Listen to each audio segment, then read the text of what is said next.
How are you, everybody who is watching this video? My name is Olenjolai&Nekinyi from beautiful, fantastic country, United Republic of Tanzania. I would like to welcome you, whether you are international or national viewer. You're warmly welcome into our online school, which is called the Tanzania Online Ordinary Secondary School in square bracket with Olenjolai. Simultaneously, I would like to welcome you into our official YouTube channel. So it's called the Tanzania Online O-Level Secondary Schools in square bracket with Olenjolai. So with this YouTube channel, it means that you can search the contents, or you can search some of the contents which you have already uploaded into these YouTube channels. And believe me, whether you believe, whether you trust, you believe or you don't trust it, but believe me that you will find the contents are helpful for the rest of your life. Right now, I would like just to say that I know you are the Form 1 students. It's your first time to learn the subject which I wrote on the blackboard. I would like to welcome you, and I would like to welcome every pre-Form 1 and Form 1 students into this fantastic class and into our online school. So as I said that here, let me just do the correction. These contents for the class for the Form 1s, for the class 9 or pre-Form 1, okay, these contents also are dedicated to all the pre-Form 1 students, okay? So I'd like to remind you the visions we have in our online school. That is the vision that God has revealed in my mind, in my heart, and I would like also to declare so that should be written in your mind that the students.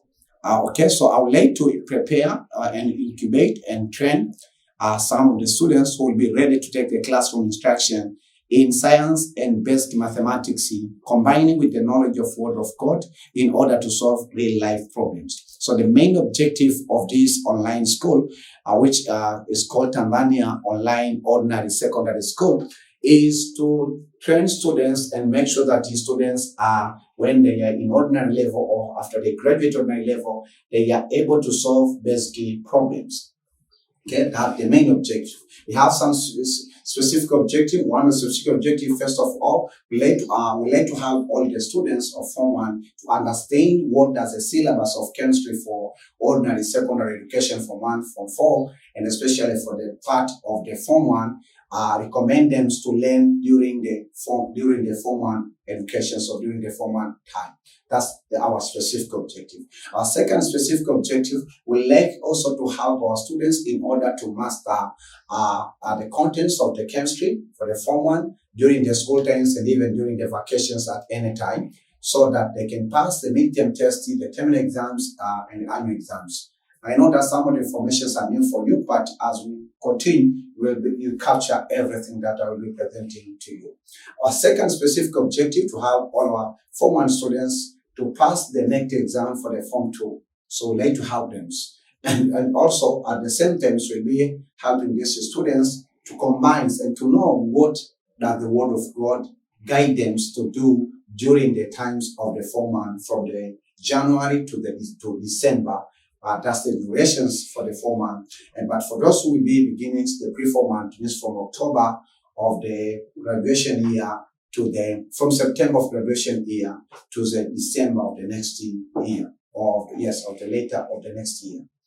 So that's the piece of information that I would like to share with you. In this online school also, we have 3 departments currently, but we still have some other 3 departments which are very important, which are still under constructions or under design and the planning. So we have departments of chemistry, departments of physics, departments of basic mathematics. So today we are in departments of chemistry. Well, because in Tanzania we have students or Form 1 students from 2 formality of educations. We have students from Swahili primary educational system, and they have students from English primary educational system. Regardless of which school you come from, I would like to welcome you into this fantastic, and I will be teaching this session by using 2 languages, English and Swahili. So if you're a Swahili speaker and know anything about English, don't worry. I will be there translating what I'll be writing. I'll translate what I'll be writing in English in Swahili. But you have to work hard. You have to work very hard, because I also teach you chemistry Form 2, Form 3, Form 4, Form 5, Form 6, and even that as a next levels, but I'll be using English. So the Form 1, it's the only class that I'll be using 2 languages, English and Swahili to teach. I told you sit very well. Okay, so that's the piece of information. We need serious students. You should be serious. You have to take your exercise book, take your pen, take your pencil, and then concentrate. So that's the piece of information I want you to have before we begin our session. Habari za leo, ndugu wanafunzi au ndugu mtazamaji wa kidato cha kwanza au vidato vingine vyote, au kama ni mzazi, ninaomba nikusalimu. Na jina langu ni mwalimu Olenjolai&Nekinyi kutoka katika nchi ya Jamhuri ya Muungano wa Tanzania, mashariki mwa Afrika. Ninakukaribisha katika kipindi hiki cha chemistry kidato cha kwanza au kemia kidato cha kwanza, na ninapenda tu kukumbusha maono, kwa sababu pasipo maono watu wangu huangamia. Kwa kama hatuna maono katika hii shule ya Tanzania Online Ordinary Secondary Education au schools katika mabano Olenjolai, maana yake tutaangamia. Kwa hiyo Mungu amenipa maono kwa ajili ya kubeba jambo hili. Maono ambayo Mungu aliyokuwa amenipa yanapatikana katika kitabu cha Mwanzo sura ya 41 mpaka sura ya 50. Kama ukitaka kufuatilia ndani ya Biblia. Kwa hicho kitu, manake huu ni ujumbe ambao Mungu ameweka ndani yangu kwa muda wa miaka 5 sasa. Ninautumia binafsi, lakini ameniambia pia nichukue hatua ya kuandaa wengine. Kwamba kusudi ambalo Mungu ameweka ndani ya moyo wangu ni kuandaa na kuwafundisha wanafunzi, kuwajengea msingi wanafunzi wa kidato cha kwanza, cha pili, cha tatu, cha 4, cha 5, cha 6, cha 7 wa ngazi ya stashahada na shahada, ambao wanakuwa wako tayari kuchukua maarifa ya darasani wachanganye na maarifa ya neno la Mungu inapatikana ndani ya Biblia, ili waweze kutatua matatizo ambayo yako katika jamii wakiwa wanaendelea kusoma na hata baada ya kumaliza masomo ya ngazi au ya shule ya sekondari ngazi ya kati. Kwa hiyo maono. Kwa kuna lengo kuu katika huduma hii, si kuwafundisha tu wanafunzi wafaulu mitihani, hilo ni lengo moja wapo. Lakini lengo kuu katika huduma hii ni kuona wanafunzi wetu wanajaribu kutatua matatizo madogo ambayo yako kwenye jamii, kwa sababu hilo ndio kusudi la elimu kuwepo. Kusudi la elimu kuwepo si kupata vyeti. Kusudi la elimu kuwepo ni kupata maarifa ambayo itakayotusaidia kutatua matatizo. Kwa maana yake nitakuwa na kufikirisha na kuwafikirisha wanafunzi. Najua kitu ninachokisema ni kinawezekana nikakitengeneza miaka 5, miaka 6, miaka 7, haijalishi ni muda gani, lakini ni kitu ambacho nakitengeneza hatua kwa hatua. Kwa lazima uhakikishe kwamba unakuwa kwa makini na unanisikiliza katika kila kipindi kwa umakini sana. Na unahakikisha pia kwamba unakuwa na daftari lako, kisha unakuwa na peni yako, na kisha unakuwa na rula, unakuwa na penseli, unakuwa na kompasi yako kwa ajili ya kuchora michoro mbalimbali ambayo tutakao kwenda kujifunza. Kwa malengo mojawapo ambayo tunayo ni kuwasaidia wanafunzi kwanza kuelewa mtaala wa somo la kemia na masomo mengine yote, kwamba inawaambia wasome kitu gani na hiyo mitaala imeandaliwa ikiwa ina malengo gani. Hilo ndio lengo moja hapo. Lengo la pili ambalo nalo pia ni kuwasaidia wanafunzi waweze kufaulu mitihani ya ndani, manake midterm, inaitwa midterm, manake ya nusu muhula, mtihani wa nusu muhula, kuna mtihani wa muhula na kuna mtihani pia wa mwisho wa mwaka. Manake kuna nusu mihula 2 kwa kidato cha kwanza, ambayo inakuwa ni mwezi wa 3 na mwezi wa 9.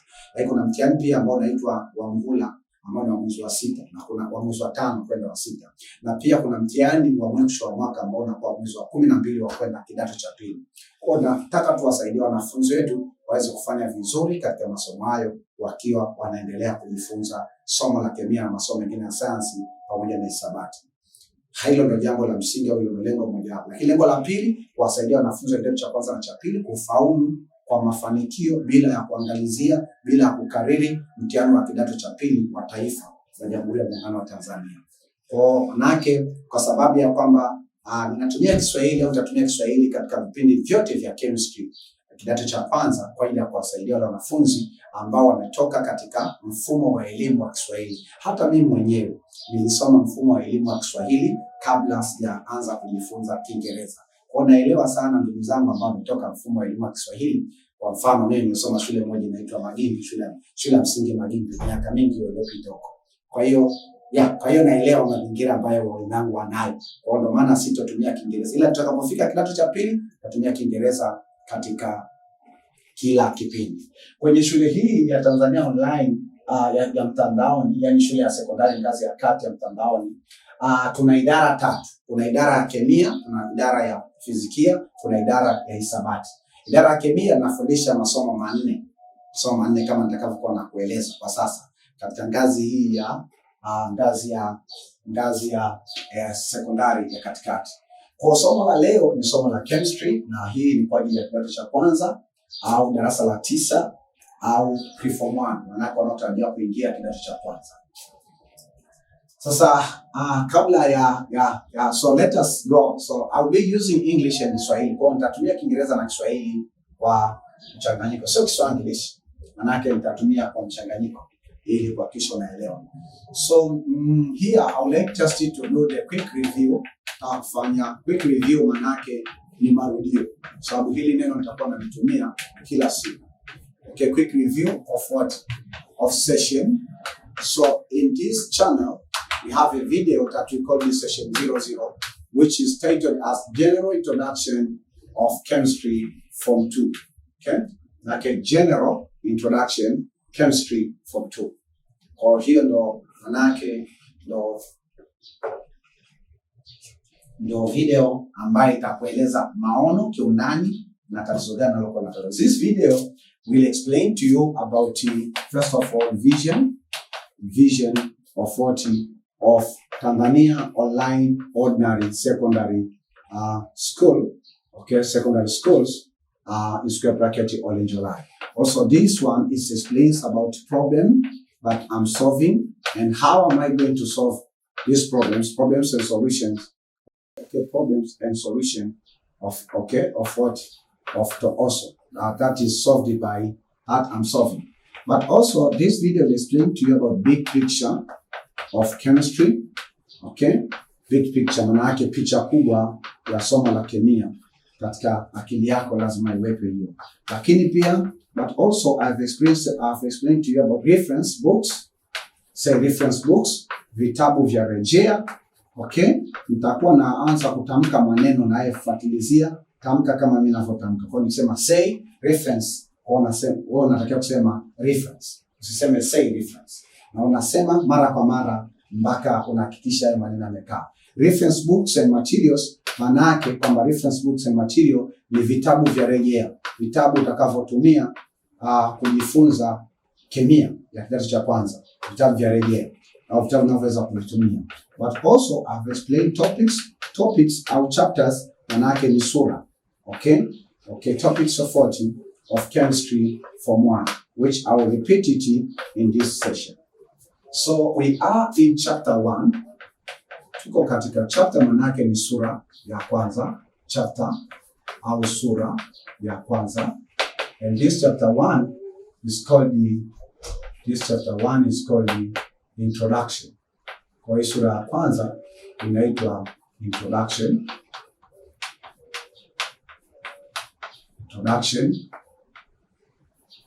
So introduction to chemistry. So introduction to chemistry. Utangulizi wa somo la kemia. Ndio mada ya kwanza nitakayokwenda kufundisha. Introduction to chemistry. Okay, chemistry. Alafu tuna kitu inaitwa session. Session maana yake ni kipindi. Okay, kipindi cha kwanza. Kwa hiki ni kipindi cha kwanza ambacho kinaitwa general. So we call it general introduction. General introduction to chemistry. So general introduction to chemistry maana yake ni utangulizi wa jumla wa somo la kemia. Get prepared. One of our specific objectives to make you love chemistry for the form 1. Moja ya lengo ambalo tunalo ni kuhakikisha au kusaidia wanafunzi kupenda somo la kemia. Okay, so let us start. Kwa tuanze sasa baada ya kuona kwamba tuna hicho kipindi, maana yake tuna session au kipindi cha kwanza ambacho tunaitwa general introductions to chemistry. Hi. So then the starting point is the general concept au naita big picture of chemistry. Okay, we have something called a big picture of chemistry, of O-level chemistry. O-level chemistry manake O-level chemistry ni kemia ya sekondari ngazi ya kati. Okay, O-level chemistry. Okay? So the big picture for O-level chemistry, we have historically we learned a subject called science. Manake mtazamo mkubwa unaotakiwa kuwa nao unaposoma somo la chemistry. Kwa hiyo tuliposoma somo la science tulikuwa na manake tukienda sekondari tunapata masomo matatu. So in secondary, science has 3 branches. The first branch is called what? Physics. In Swahili, this we call it Fizikia. Then the second branch is called what? Chemistry. So in Swahili, this subject we call it Kemia. Okay? Then you have another subject called biology. In Swahili, this one we call it biolojia. Okay? So, good news, I'll be with you in physics, in chemistry. Post to keep on praying, I'll be with you in biology. Habari njema kwamba nafundisha physics ya O-level yote kwa kidato cha kwanza mpaka cha 4 na chemistry yote kidato cha kwanza mpaka cha 4 na biology yote kidato biolojia. Kwa biolojia hii ni J. Kwa sasa bado sina uhakika kama nitakufundisha somo la biolojia kidato cha kwanza mpaka cha 4. Endelea kuniombea. Okay? So it means that this one we call it branches. Branches. Say branches. Branches manake ni matawi. Okay? Branches of what? Of science. Science, it means that the subject you learn in primary school. Manake kuna somo inaitwa science. Kwa branches manake ni matawi. So how many branches? In case you find that there are 3 branches, in case you find that I'm teaching you quickly, you can revise this video several times as well as you can. There are 3 branches of science. Kama utaona kwamba ninafundisha haraka, kisha unarudia kuitazama video hii mara nyingi mpaka unapata ujumbe ambao nao kwa nafundisha. Huo ndio ubora wa kufundisha au kujifunza kupitia video. There are 3 branches of science which are kuna matawi matatu ya science ambayo ni the first one according to this order is called physics. The second one is called biology. The second one is biology, and the third is called chemistry. Okay? So fizikia, kwa kuna somo la fizikia na biology na chemistry. So from here we have also, it means that I can prolong it. This subject of chemistry, like somo la chemistry for all level, it gives us 3 subjects. So it gives us 3 subjects. Okay? The first subject, this we call it chemistry form 1. Chemistry form 1. And the second one is called the chemistry form 2. Chemistry form 2. And then we have the other one, is called the chemistry form 3. Okay? Then the fourth subject is called the chemistry form 4. So this is chemistry form 4 because of space. I have something like that. Okay? So we have chemistry form 1, chemistry form 2, chemistry form 3, chemistry form 4. Okay? So it means that from this subject of chemistry here, kwenye somo la kemia, chemistry, we can have the following subjects, as I said, 4 subjects. Okay? 4 subjects. The first one is chemistry form 1. The second one is chemistry form 2. The third one is called the chemistry Form 4, Form 3. Then the other ones is called the chemistry, Form 4. Okay? So we have how many subjects? We have 4 subjects. So then, in case that you want to know subjects of chemistry in O level, in ordinary level. Subjects of chemistry. Say chemistry. Okay? Subjects of chemistry in O level. In O level. Okay? Masomo, kwa hiyo manake somo la kemia linazaa masomo mengi, masomo manne katika elimu ngazi ya kati. Masomo mangapi? Manne. Na kwanza kwa nasema there are 3, there are 4. There are, manake kuna, there are 4 subjects of 40 of chemistry. Kwa kuna masomo, subject manake ni somo, of chemistry for multi, okay, chemistry for O level. Manake kuna masomo manne katika kemia ya ngazi ya kati ya sekondari. Okay, these are, the first one is called the chemistry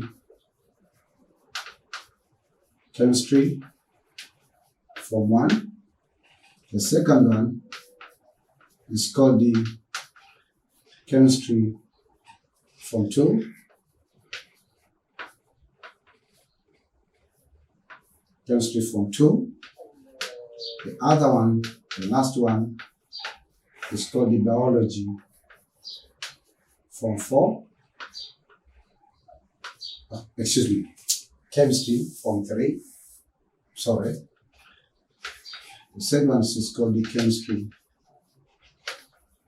Form 3. Then the first one is called the chemistry Form 4. Chemistry Form 4. So you have 3 subjects, so you have 4 subjects of chemistry for O level education. Okay? So again, the subject of chemistry Form 1 comprises 7 topics. But before even I go into let me just mention these 7 topics first, then I'll come back.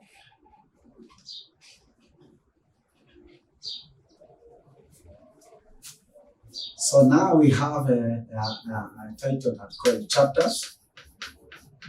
This is just a reminder of what we taught in session 0. We are summarizing of what we have taught in session 00 of General Introduction of Chemistry Form 1. So chapters of what?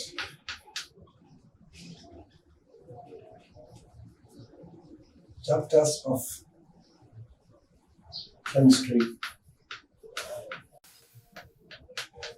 Chapters of chemistry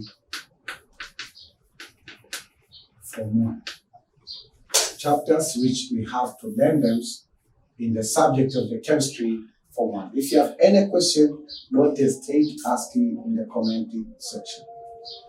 So here we say that according means that kulingana to the new syllabus,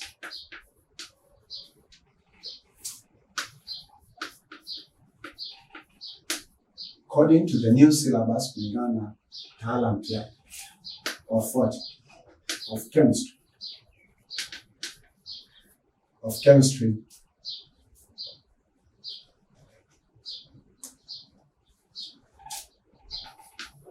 For ordinary, secondary education. Ordinary, secondary education. According to the new syllabus of ordinary, of chemistry for ordinary, secondary education.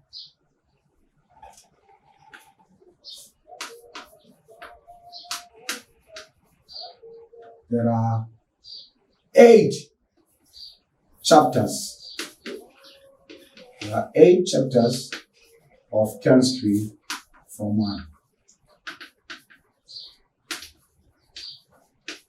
There are 8 chapters of chemistry Form 1 that the students has to cover. Hii kulingana na mtaala mpya ambao sijabeba hapa nikakuonyesha, lakini mtaala mpya unaoitwa kwamba ni kemia kwa ajili ya wanafunzi wa sekondari ngazi ya kati, ambayo imeandaliwa na taasisi ya elimu ya Tanzania. Kwa kuna sura 8 chapters, remember chapters ni sura of chemistry ambazo atakia tufanyaje tujifunze. In case you find that I'm going very fast, then repeat this video several times until you understand the concept that I'm teaching. Kama ukiona kwamba ninakufundisha kwa spidi au ninafundisha kwa spidi, hakikisha kabisa kwamba unaiangalia video hii na kujifunza hatua kwa hatua mpaka unanasa kile nilichokuwa nakifundisha. Okay? So these chapters are hizo mada nastakia kujua ni. Okay? The first one is called Introduction to Chemistry.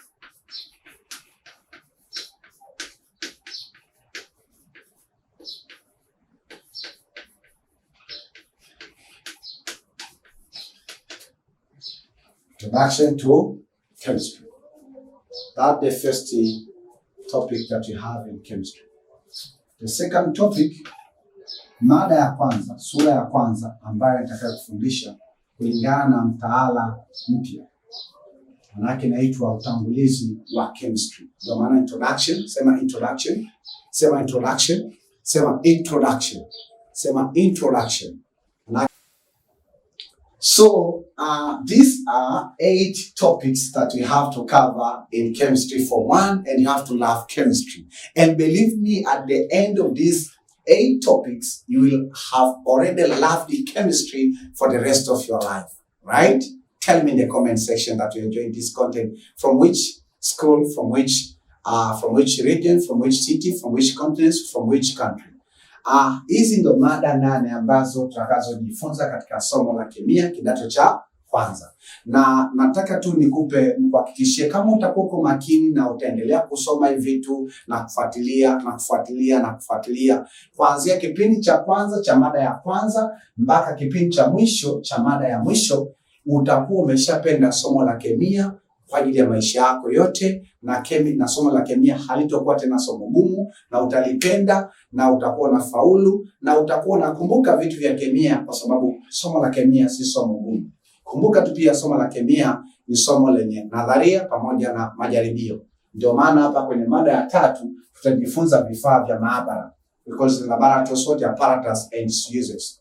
So the first topic is called Introduction to Chemistry, maana yake utangulizi wa kemia. Alafu na the second topic is called safety, maana yake usalama. Okay? Usalama tunalenga zaidi unapokuwa unasoma kemia, maana yake tutakuwa natumia kemikali, na hizo kemikali pia sio salama kwa ajili ya ngozi zetu. Kuna kemikali, naomba nisikilize na mtazame. Kuna kemikali ambayo inaitwa concentrated sulfuric acid au nitric acid. Nikimimina tu hapa kidogo tone tu inatoboa mkono wangu, inatokea. Sawa? Na kuna baadhi ya kemikali ambazo ni sumu. Kuna baadhi ya kemikali ambazo zinashika moto haraka, kwa mfano kama petroli. Kwa hiyo ndio maana tunataka tukufundishe tahadhari ya jinsi gani ya kujifunza somo la kemia kwa kutumia hizo kemikali pasipo kuathiri afya yako. Na mada ya 3 inaitwa Basic Chemistry Apparatus and Uses. Na kufundisha vifaa vinavyotumika maabara. For example, we'll be teaching about conical flask, we'll be teaching about measuring cylinder, we'll be teaching about burette, we'll be teaching about pipette. There are so many interesting laboratory apparatus.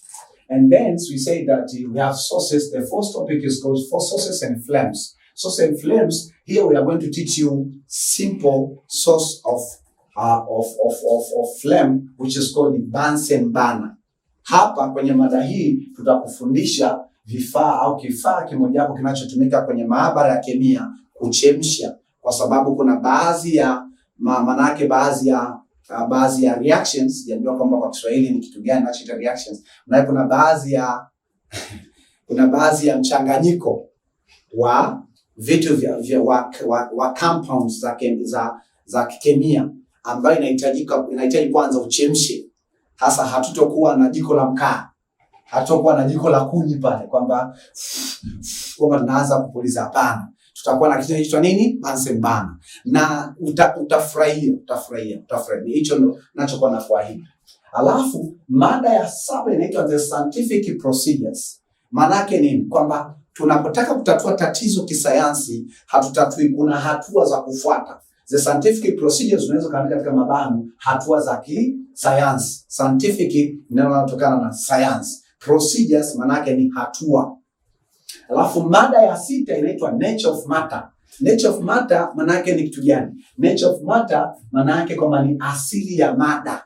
Shule ya msingi umesoma kuna aina 3 za mada: yabisi, kimiminika na gesi, ambayo kwa Kiingereza tabadilisha, tutasema kwamba yabisi maana yake inaitwa solid, alafu kimiminika inaitwa liquid, alafu gesi kwa Kiingereza inaitwa gas.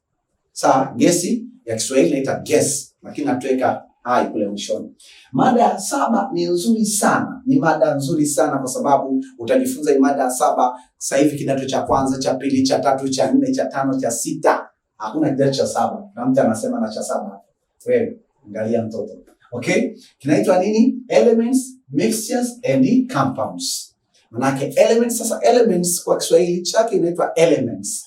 Alafu compounds manake ni kitu kinachotengenezwa na elements zaidi ya moja, na mixture manake ni mchanganyiko. Kwa mfano, tukachukua mafuta ya taa tukachanganya na maji, hiyo ni mixture.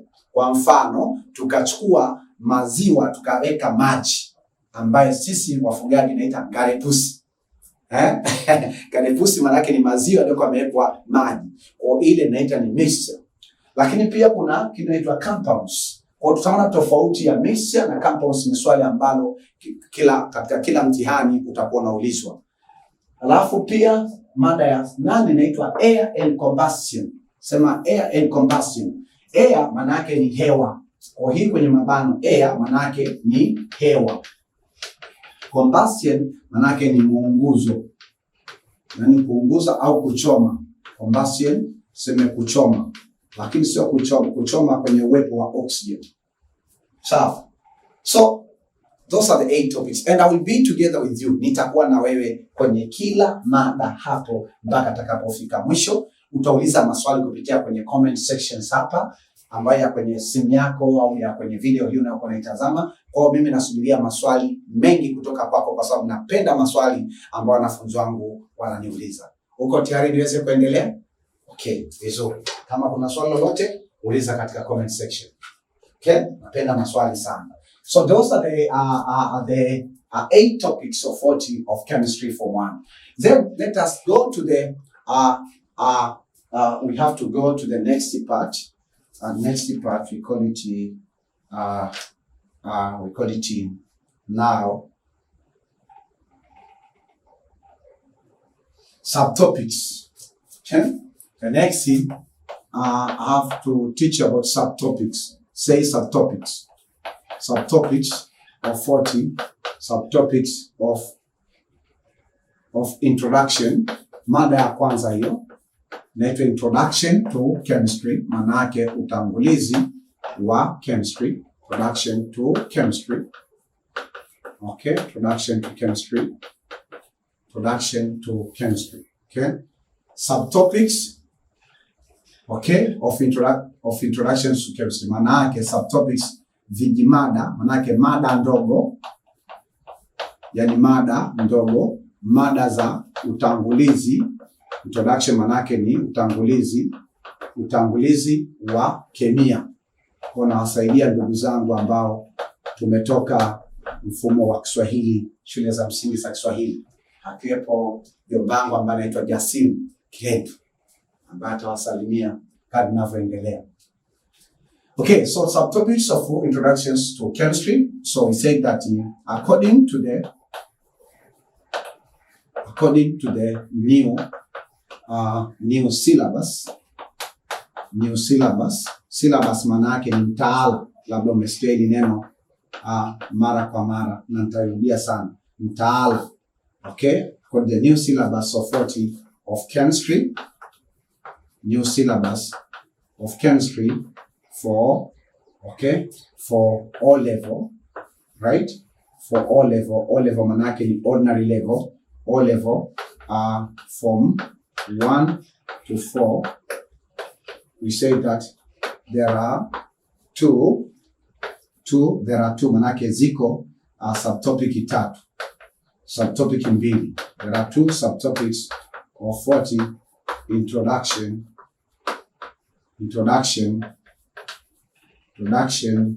to chemistry. Kwa maana yake kuna vimada vidogo viwili. Okay? Mada vidogo viwili katika mada hii ya kwanza inaitwa introduction to chemistry. Sema introduction to chemistry. So there are only 2 subtopics. Okay? The first one, we call it 1.1, is called it the concept. I will be teaching, or we have to teach about the concept of 40, the concept of chemistry. Okay? The concept of chemistry. Concepts of chemistry. The second one is called the applications of chemistry. I will be teaching you applications of chemistry. Applications of chemistry. Applications of chemistry. Okay? Applications of chemistry in real life. Say applications of chemistry in real life. Manake the concepts of chemistry kwamba hii maana ya kemia. The concept of chemistry manake maana ya kemia. Sawa? Kama nilivyosema nitakuwa nakusaidia kidogo. Applications maana yake kwa Kiswahili maana yake matumizi ya nini? Matumizi ya kemia. Sawa? Matumizi ya kemia katika maisha ya kila siku. Okay. So in real life, okay? Those are the 2 subtopics of chemistry which you have to enjoy them. Kwa hizi ndo vijimada vidogo ambavyo utakavyokuwa tunavisoma. Tukishamaliza vijimada viwili, manake tutakuwa tayari tumeshaweza au tumeshaelewa utangulizi wa kemia kwa ajili ya wanafunzi wa kidato cha kwanza. Okay? Baada hapo, the next part now, I want now, if that the guidance will be given by the syllabus of the United Republic of Tanzania, then myself as the teacher have to sit down and prepare the contents or the concept that I have to make sure that I teach my students in the introductions to chemistry. Mimi kama mwalimu ninakaa na anza sasa kupangilia vipengele ambavyo natakiwa kumfundisha mwanafunzi wa kidato cha kwanza kwenye somo la kemia. Kwa kila mwalimu atakuwa na mpangilio wake. Kwa mimi kuna mpangilio ambao mwalimu wangu mkuu amenipa ambaye anaitwa Mungu aliye hai. So be given by my head teacher. Okay? My head teacher, my headmaster, who is God, who lives forever and ever. So then this part, the next part now, I'm going to present to you about concepts. Concepts or contents. Concepts, manake vipengele.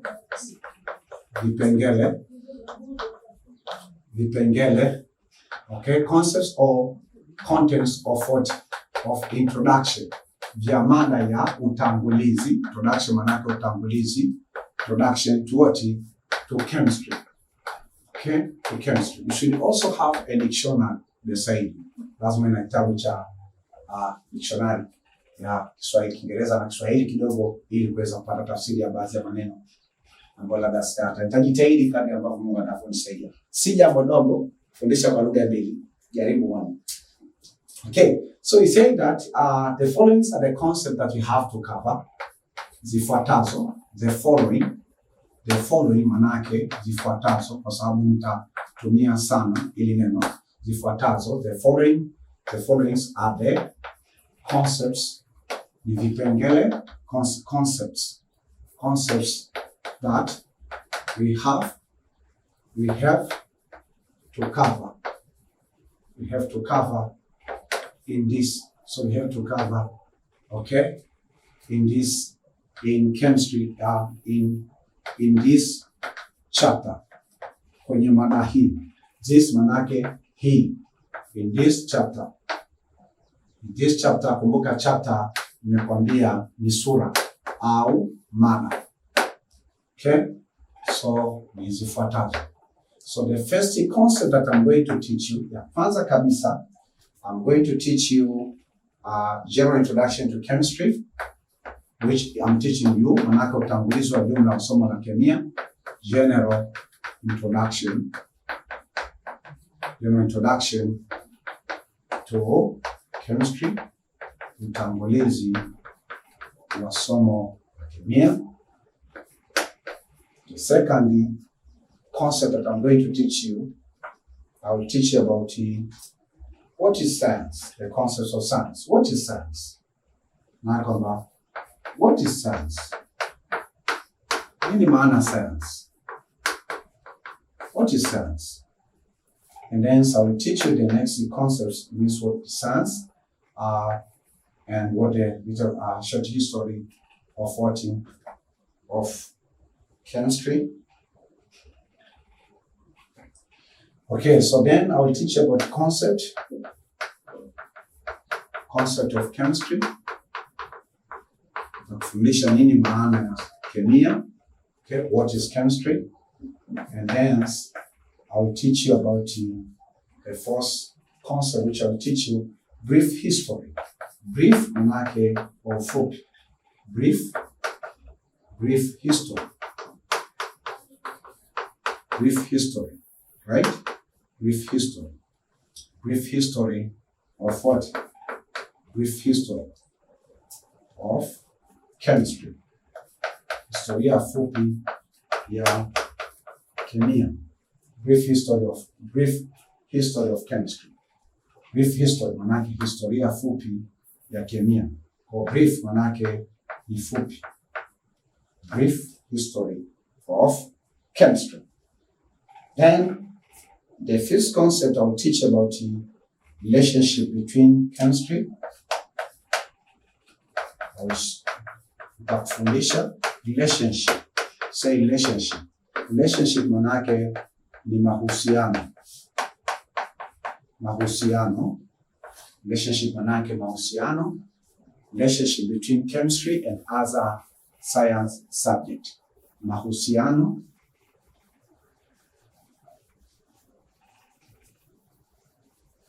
Mahusiano. Relationship between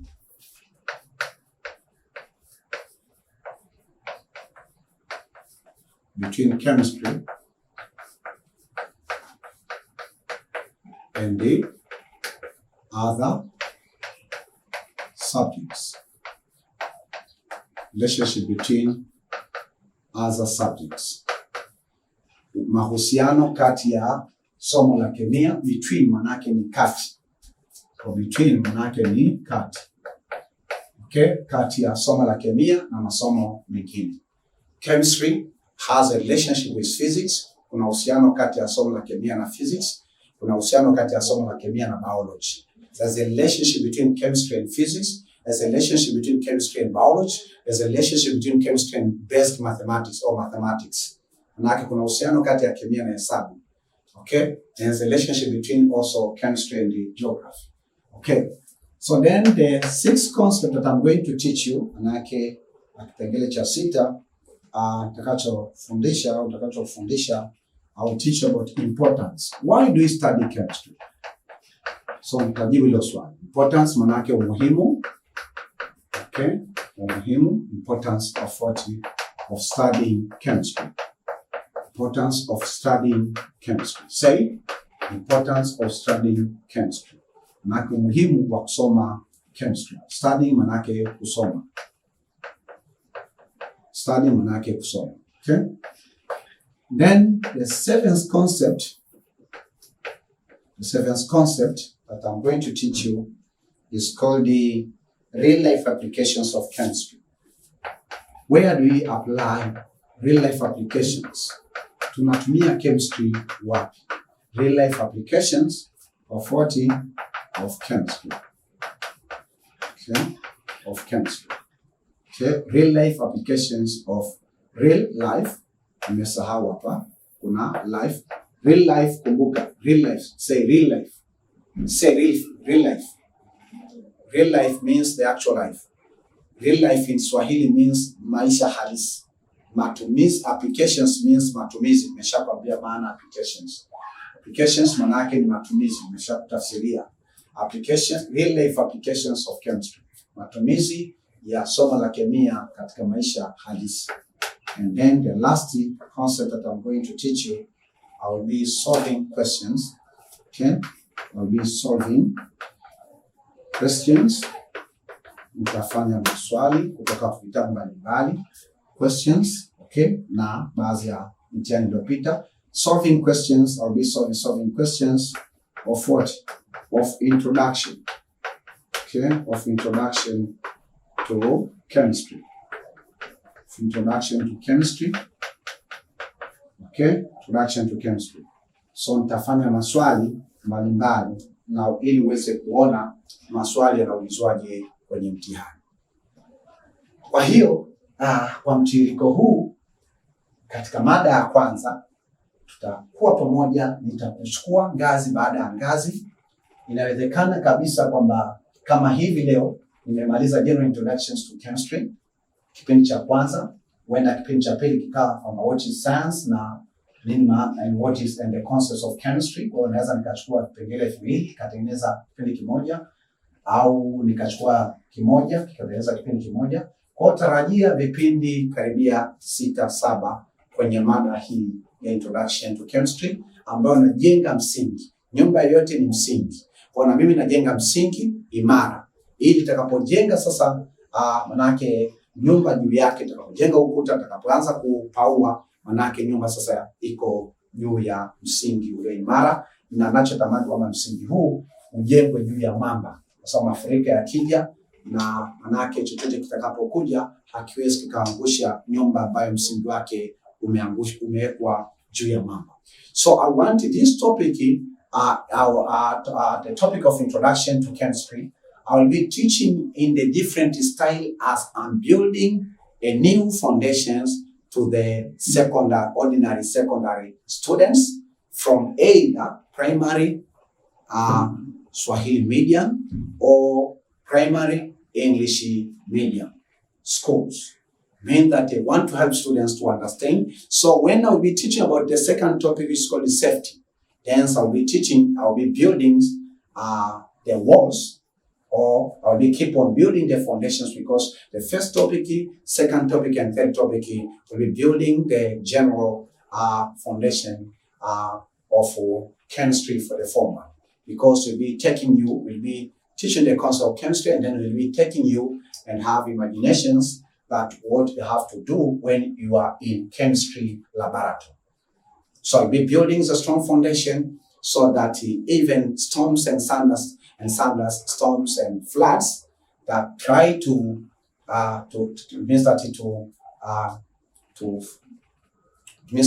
sweep or to remove or to destroy or to fall the walls and roofing of your house. Believe me that your house of chemistry, that's your house which is called chemistry, will be built in the strong foundation. So remember that I need serious students. I don't need lazy students. If you are lazy, I'll be teaching you how to be serious. And this is the end of session 1, which is titled as General Introductions to Chemistry. Hapa ndo mwisho wa kipindi cha kwanza ambacho kina kichwa kinachoitwa utangulizi wa jumla wa somo la chemistry. Ninaamini kabisa kama umepata kitu, na kama una maswali uliza katika comment section, na pia shirikisha wenzako ambako form 1 au wako kidato cha kwanza au wako kidato cha pili, kwamba kuna habari njema ya kwamba sasa hivi ufahamu au maarifa na hekima na ujuzi na uelewa wa somo la kemia unaweza ukaupata nyumbani kwako, mahali popote pale muda wote ule ambao utakaokuwa nataka. Thank you very much. In case you have any question, ask in the comment section. I'll be trying myself to, but I should not end the session like this one. Okay, I have to make sure that I leave the homework. I have to leave the homework. Thank you, God. I wanted to end the session without leaving the homework. Really relaxing. Nataka kumaliza kipindi bila kuachia kazi ya nyumbani. Okay? Kwa kazi ya nyumbani, homework. Homework, say homework. So homework, in short, I'll be writing H/W, means homework. So homework, this is session 1. So it will be homework 1. Homework manake ni kazi ya, ni zoezi. Kazi ya nyumbani au kwa lugha nyepesi ni zoezi ambao unatakiwa ufanye. So I have 3 questions. The first question, swali la kwanza. Question kwa Kiswahili manake ni maswali. Kwa mfano hapa question ni maswali. Questions ikiwa na S. Kama kuna S manake ni swali. The question number 1, what is science? For haya maswali, these questions we're preparing in the next session. What is science? Nini maana ya science? What is science? The second question is, okay, what is science? Okay. Second question is, how many branches? How many branches of science? How many branches of science do we have? Tuna matawi mangapi ya science? Swali jepesi sana. The third question, which is the homework. Okay? Okay, homework. Then mention all the branches of science. Mention all the branches. Mention manake taja all the branches of 40 of science. Simple homework. Taja matawi yote ya science unayoyajua. Okay. Those 3 questions, but I have to leave the question number 4. What is chemistry? Nenda katafute, kachukue kitabu cha kemia ambacho baba amekununulia. Angalia kwamba nini maana chemistry. Afu niandikie. What is chemistry? What maana yake nini maana ya kemia? Kwa kama hapa what is science maana yake nini maana ya science. Alafu what is chemistry manake nini maana, how many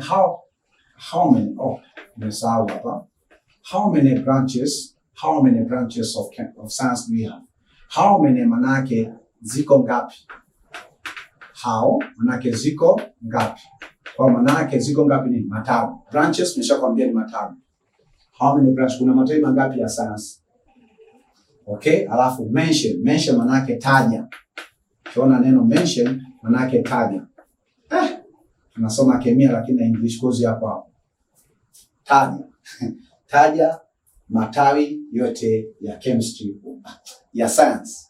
Alafu na swali la mwisho, what is chemistry? Nini maana ya chemistry? Kwa maswali mangapi? 4. Hakikisha unayafanya, alafu unayasubmit kwenye comment section, unaniandikia hapa kwenye comment section. Kwa muulize baba, comment section inaandikwaje au naitumiaje ili niweze kuona kwamba umefanyaje zoezi langu la kwanza. Kwa hiyo zoezi la kwanza kisha nafanya. Okay, so make sure that you do your homework 1 and then you submit your homework in the comment sections of this video, and I will review your homework and I'll be happy to hear that whether you understand me or you don't understand. So I'll be happy to receive your recommendation, and also I'll be happy that you can even see the answers. You can establish the digital, means that online discussion with other students by using the comment sections of this video. So this is the end. I really thank God, my Father who is in heaven, my Alpha and my Omega, who has been with me in preparations of this session and who has been with me during this process of 40 of teaching. You see that at the end, the sessions have been very interesting because of his presence. However, that in the middle of it, that it was kind of a slow session. And I thank God also who have given you a chance to learn on the digital platform. And I really thank God because I believe that we will give you a chance to continue with session 2. To join me in session 2, when I'll be teaching about the concepts of science and the concepts of chemistry. So may God bless you. I'm always praying for you. Pray for me also for God to give me strength and to give me intelligence and understanding so that I will teach everything. Remember that Olenjolai does not know everything about chemistry for the Form 1. Olenjolai just know just a small portions of chemistry for the Form 1, but he's ready to teach any student or anybody who wants to learn what I know. Hapa ndo tumefikia mwisho wa kipindi chetu cha kwanza cha mada hiyo inaitwa utangulizi wa kemia. Hakikisha unafanya homework, hakikisha unaiangalia hii video mara kwa mara, na hakikisha pia unatuma katika kipengele cha comments ili niweze kuangalia na kuona manake umepata majibu gani. Lakini pia namshukuru Mungu ambaye alikuwa pamoja na mimi kuanzia aliponipa wazo hili la kufundisha kwa njia hii na kufundisha taifa zima. Si la kwangu, ni la Mungu aliye hai. Sio kila Mungu tu, ni Mungu aliye mkuu, Mungu wa miungu. Na namshukuru pia kwa kuniandaa na kwa kunisaidia kufundisha hapa. Unaona katikati mwa kipindi kilikuwa kimepoa kidogo, lakini baadaye akaingia tena kazini, au nikapata nafasi ya kumuita akaingia kazini, ukaona kipindi kimechangamka. Kwa hiyo namshukuru Mungu pia aliyekupa nafasi ya wewe kuungana na mimi na kujifunza na kutegea sikio lako na kufungua akili zako na nafsi yako kwa ajili ya kujifunza nilichokuwa nakifundisha. Namshukuru pia Mungu kwa sababu naamini kabisa ni mwaminifu, atakukumbusha na atakuhakikisha kwamba utaendelea na mimi katika kipindi cha pili ambacho nitakufundisha concept of science na concept of chemistry. Mungu akubariki. Ninaomba kila siku kwa ajili ya kila mwanafunzi wangu ambaye anajifunza kwa njia ya mtandao na wale ambao niko nao, ili Mungu aweze kuwasaidia na kuwafanikisha.